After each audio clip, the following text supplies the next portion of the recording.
Romanos 14, 14, a palavra do Senhor vai dizer assim: eu sei, estou persuadido no Senhor Jesus, de que nenhuma coisa é de si mesma impura, salvo para aquele que assim a considera. Para esse é impura. Se por causa de comida o teu irmão se entristece, já não andas segundo o amor fraternal. Por causa da tua comida não faças perecer aquele a favor de quem Cristo morreu. Verso 16. Não seja, pois, vituperado o vosso bem. Vituperado é ofensa, né? Vou explicar isso aqui daqui a pouco. Verso 17. Porque o reino de Deus não é comida nem bebida, mas justiça e paz e alegria no Espírito Santo. Só até aí. Como eu disse, o tema da minha pregação hoje é liberdade e amor, com base aqui em Romanos 14, do verso 14 até o 17.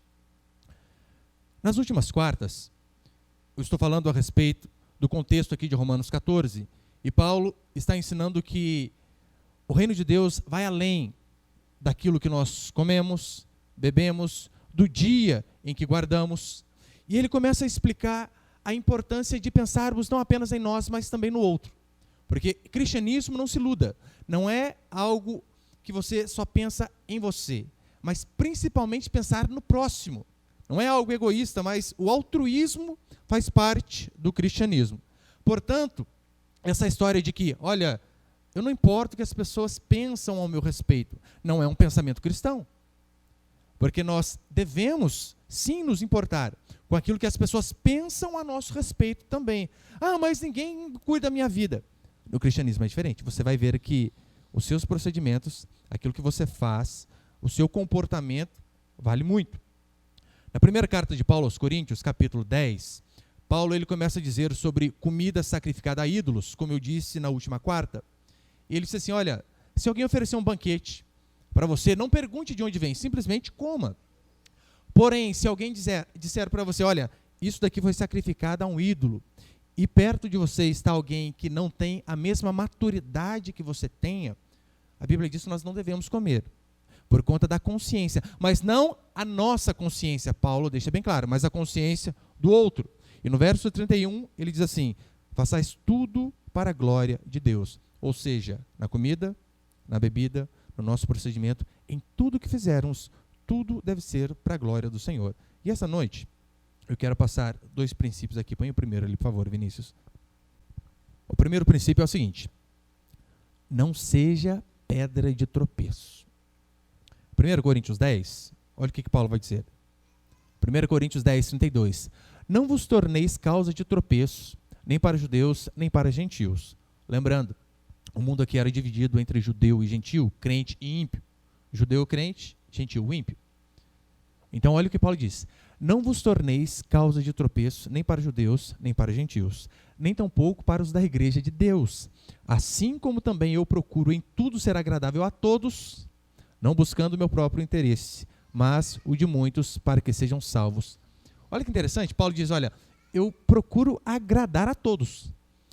Na medida do possível, o que eu tiver dentro do meu alcance, para agradar o irmão ao lado, a irmã, eu vou fazer de tudo.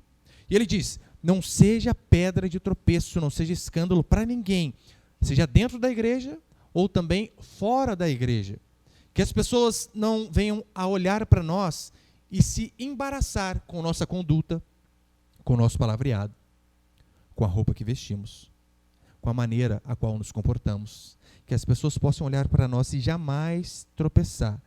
E, é claro, aqui Paulo não está falando a respeito das nossas crenças, que nós não devemos embaraçar os outros por conta daquilo que nós cremos, claro que não, mas está falando justamente por conta do nosso procedimento. Pensa bem, há coisas que eu e você temos que fugir de escandalizar o próximo, coisas que a princípio talvez não seja pecado, porque o que é pecado e não há conversa, mas há coisas que não são em si pecaminosas, mas até nessas coisas, que é o contexto aqui de Romanos, lembra? Paulo diz, olha, agora eu vou falar do que é facultativo. Mas até nas coisas que são facultativas, o que Paulo diz para nós é, cuidado, para que a sua liberdade não faça o outro tropeçar. A Bíblia realmente ela não fala a respeito de vários assuntos que os irmãos me perguntam. Uma vez o irmão perguntou para mim, pastor, tatuagem é pecado? A Bíblia não fala nada. tem um contexto de Levítico que as pessoas deturpam este contexto e por conta disso usam aquilo com base para dizer, olha, você não pode se tatuar. É claro, isso aqui não é um álibi para você fazer uma caveira no meio de suas costas, né? Uma carpa que vem da perna que sai aqui no pescoço. Não é brecha para isso. Nessas situações, o que a Escritura diz é que nós devemos ver um contexto maior, como, por exemplo, que o nosso corpo é templo do Espírito Santo. Daí você vai ficar pichando, né, o templo. Ou ainda assim, perceba o contexto ao qual nós vivemos. Nós temos que analisar. Daí você vai procurar um emprego. Você tem um alargador desse tamanho na orelha, tem um piercing atravessado no olho, tem uma tatuagem com uma gota de lágrima aqui caindo, o braço inteirinho colorido, umas bolas de bilhar aparecem no meio da testa. Daí você não é contratado. Daí você diz, preconceito. Porque, via de regra, na nossa sociedade, tatuagem não está associada a boas pessoas. Normalmente cadeieiro que faz, louco, muito doido, ex-ímpio, né? Os crentes, igual você converteu, agora sustenta a tatuagem. Mas pensa no contexto.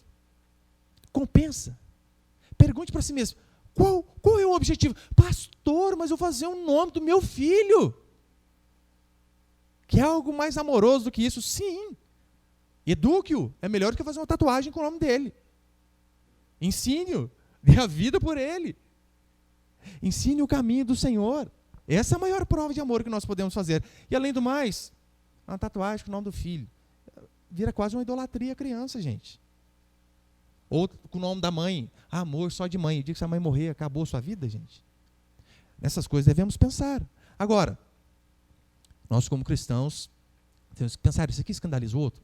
Agora, você imagina no meu lugar como pastor. Você imagina você chega com o pastor de regata, um dragão no braço, assim. Não orna?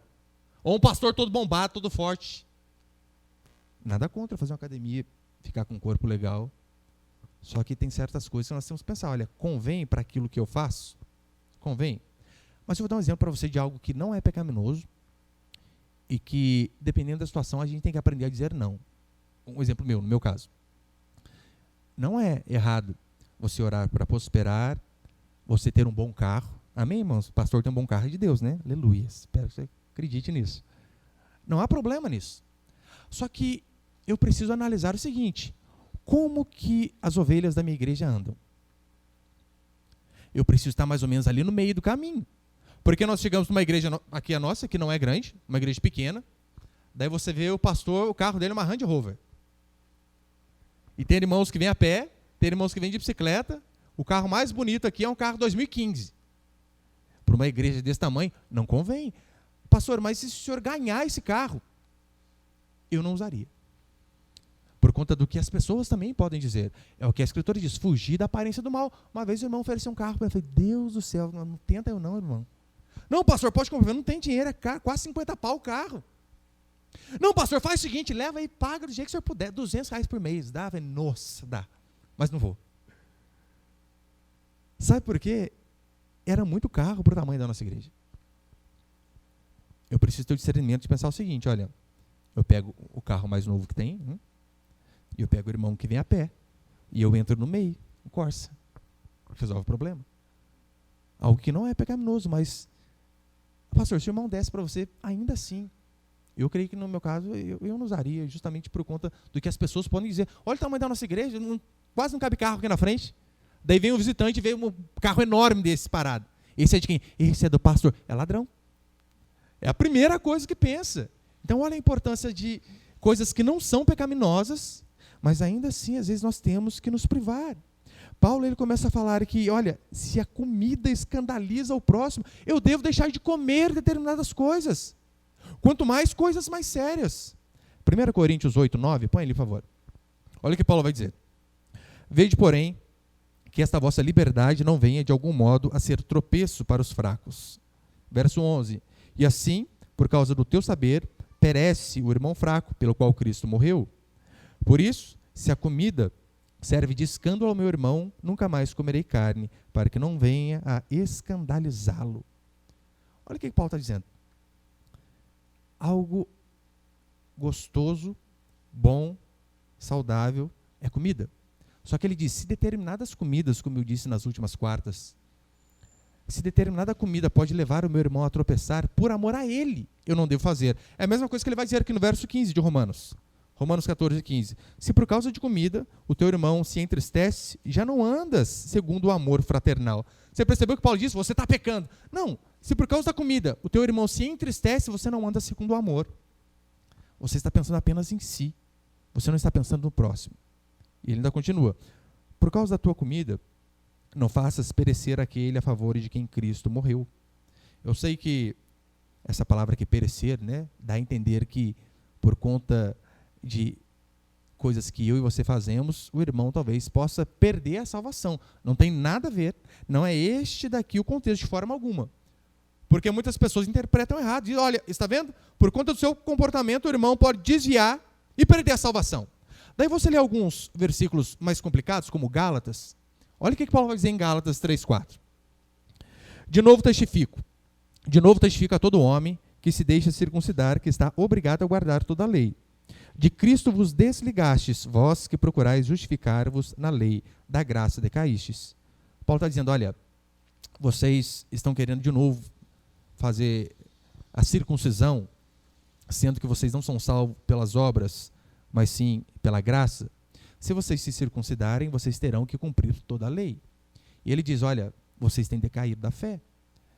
Mas esse decair da fé não é no sentido de perder a salvação, é no sentido de não entender como a salvação é alcançada, que é pela graça e não por aquilo que nós fazemos. De forma alguma, Paulo está dizendo que o cristão pode perder a salvação.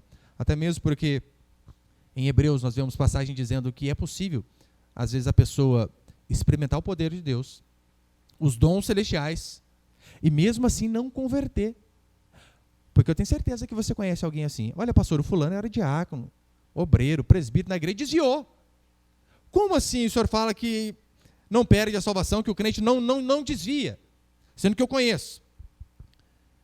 Paulo diz que, e toda a Escritura ensina que uma pessoa pode, de fato, experimentar, às vezes, a mão de Deus, milagre de Deus, o poder de Deus, e mesmo assim não ser regenerado.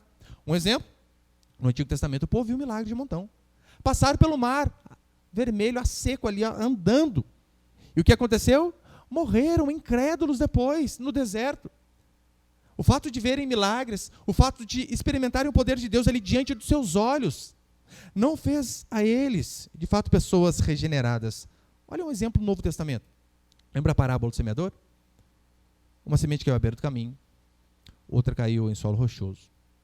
A última caiu em terra boa. Mas você percebeu que todas as quatro, elas eram sementes verdadeiras? Não tinha semente falsa no meio. Só que a semente representando a palavra de Deus, só que nem toda semente, você sabe que vinga. E eu conheço diversas pessoas que tiveram uma forte experiência com Deus e não estão na igreja hoje. Pessoas que você vê e fala, isso aqui converteu de verdade. Largou tudo e parou de bagunça e olha aqui, e voltou. O que a Escritura diz a respeito dessas pessoas? Elas, na verdade, apenas conheceram o poder de Deus, não a regeneração, não tiveram de fato um encontro com o Senhor, experimentaram o poder, mas não chegaram a converter verdadeiramente. E depois, Paulo ainda continua dizendo, verso 15, olha, cuidado para aquilo que você fazer, para que o irmão não venha a perecer.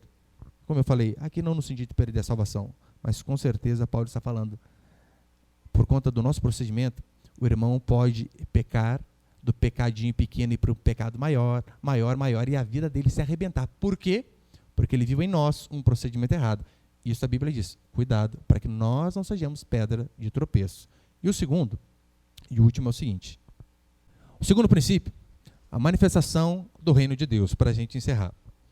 Paulo vai dizer no verso 17 assim, porque o reino de Deus não é comida nem bebida, mas justiça, paz e alegria no Espírito Santo.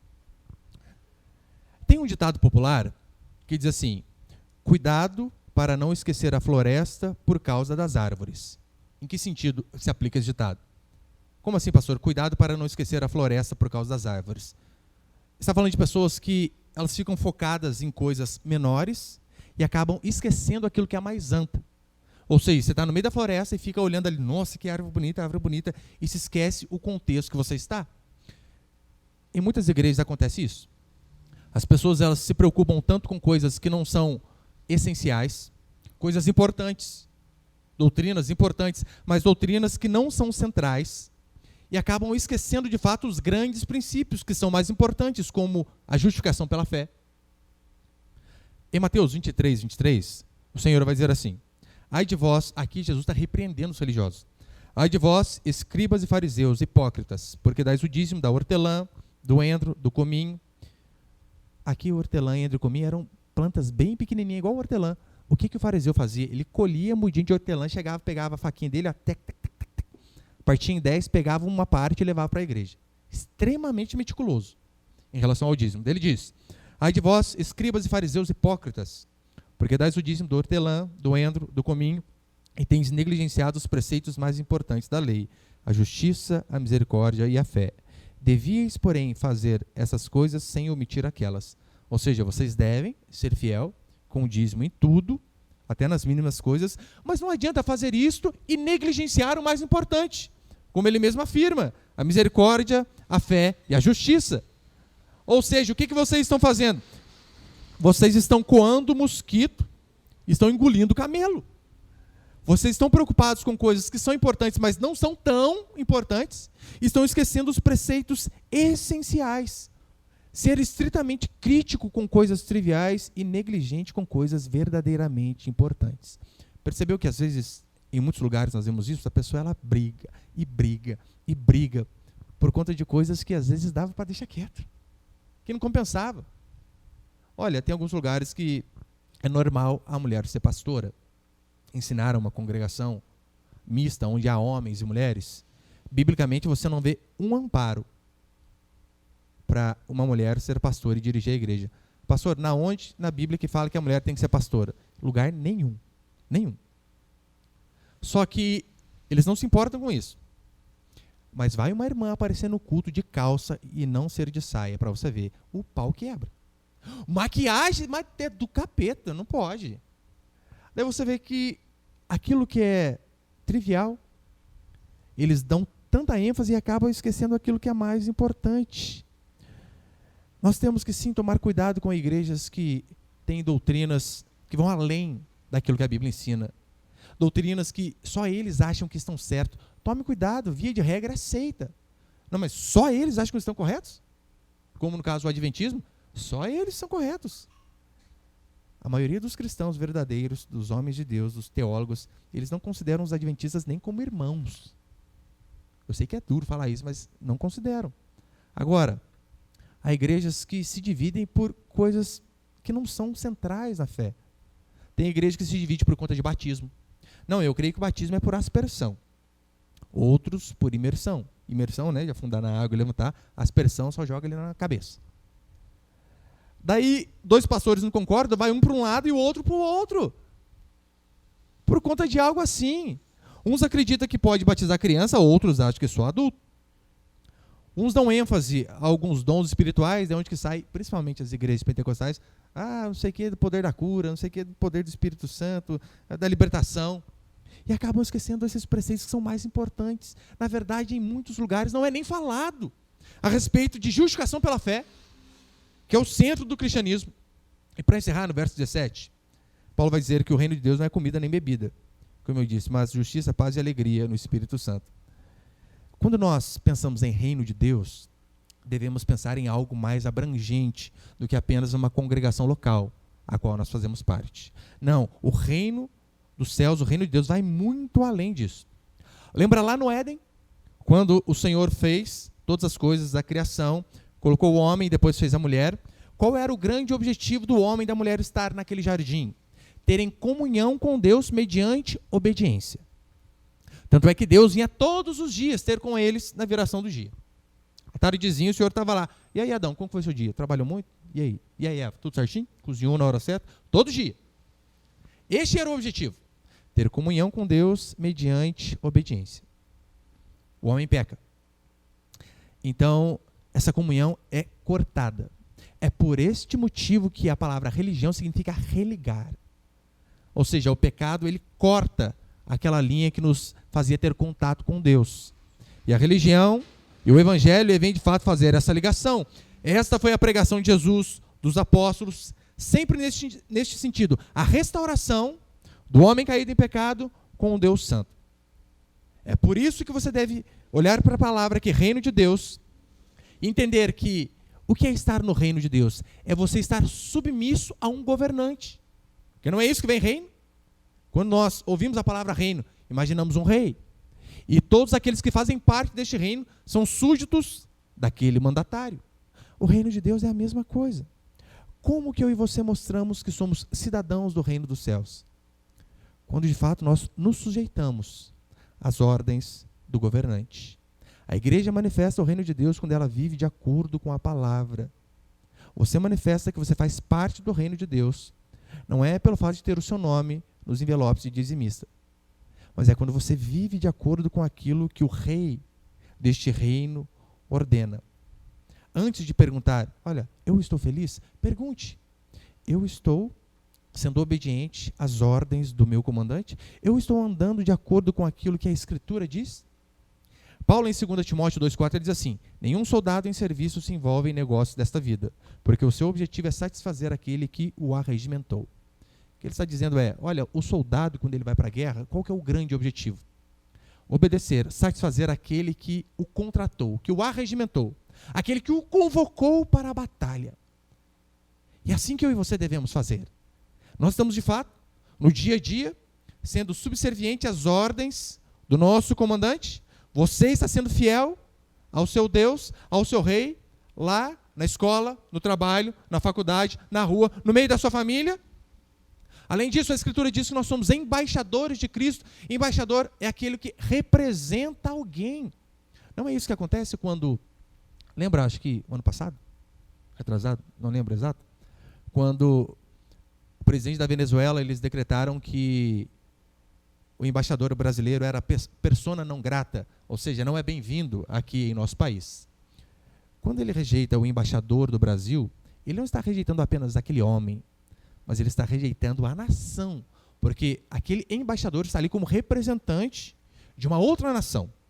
Tem um filme, acho que é meio antigo também, 300. É interessante que tem uma hora que está lá em Esparta, Leônidas e os seus soldados vivendo ali em comunidade, e de repente um rei manda um embaixador para falar para os espartanos se sujeitarem a eles. E Leônidas se sujeita com a pesada do peito do cara. Manda o cara dentro da vala lá e morre todo mundo, e por conta disso acontece uma briga. E por conta disso os 300 começam a ter que guerrear contra aquele exército. Por quê? Porque o embaixador não foi bem-vindo. O reino de Deus, ele é muito mais amplo do que regras, do que músicas que você canta em dias de culto, do que roupas que você usa no dia a dia. O reino de Deus é ser obediente em tudo aquilo que o nosso comandante nos ordena. Vai muito além de moralismo. Porque as pessoas pensam que, olha, ser cristão hoje em dia para muitos o que é? Eu não bebo, não fumo, não bato a mulher. Hoje em dia as mulheres têm que falar, né? Não bato o marido.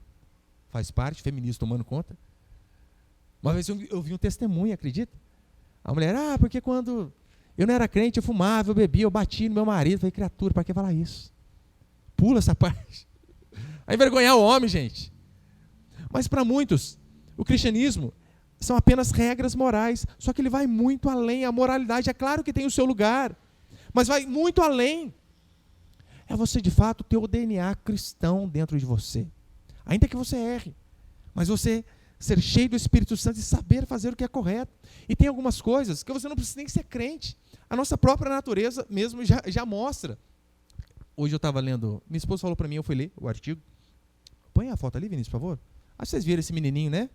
Bridger Walker. Alguém viu esse menininho ou não? A história dele? 6 anos. E eu não sei onde que ele estava lá, e parece que um cachorro começou a morder a irmãzinha dele, menor que ele. E ele nem pensou 2 vezes. Ele sabia que ele ia se machucar. E, se eu não me engano, tomou 60 ou 90 pontos no rosto. Nem pensou 2 vezes. Foi para cima do cachorro para salvar a irmã. Então depois perguntaram para ele, mas por que você fez isso? Se tiver que morrer, que morra eu. Minha irmã não. Consegue ver? o instinto de cristianismo em uma criança de 6 anos de idade? Que Deus de fato possa levantar mais homens como essa criança, dispostos de fato a dar a vida pela esposa, como diz a Escritura. Efésios, Paulo vai ensinar que o marido, ele tem obrigação de amar a esposa. A esposa deve ser submissa ao marido, mas os maridos devem amar a esposa e, se possível, se entregar por ela. Amar a esposa como Cristo amou a igreja. E como que Cristo amou a igreja? A ponto de morrer pela esposa. Agora os maridos de hoje em dia não querem nem pagar progressiva. Faz nada. E acha que está cumprindo o papel de cristão. Este é um princípio. Nós não podemos dar a entender que cristão é apenas frequentar cultos dia de quarta, dia de domingo. Frequentar um pequeno grupo, colocar um adesivo no carro, cantar louvores, não falar palavrão. Isso é apenas uma pequena parte da nossa fé. O reino de Deus vai muito além disso daí. É de fato amar o próximo. Nem que às vezes amar o próximo... Nem que às vezes amar o próximo possa nos ferir. Na igreja às vezes acontece isso. Você acha que não? Você faz para o outro e o outro, em vez de retribuir, você dá na sua cabeça. Qual o problema? Continue fazendo aquilo que é correto. Se importar com o próximo. Se nós não nos importarmos com cristãos da nossa igreja, meu irmão, vamos nos importar com quem? Como já disseram, né? Se a dor do próximo não te fere, talvez o doente seja você. Como? Uma comunidade onde nós não ajudamos aquele que está necessitando, sendo que nós temos condição. Que o Senhor de fato possa dar graça a todos nós de manifestarmos o reino de Deus em nossas vidas, em todo e qualquer lugar. Não apenas aqui na nossa comunidade da igreja, na nossa família, no nosso trabalho. Que as pessoas, sem eu e você falarmos palavra alguma, possam olhar para nós e dizer, olha, você é diferente, você tem algo que as pessoas não têm.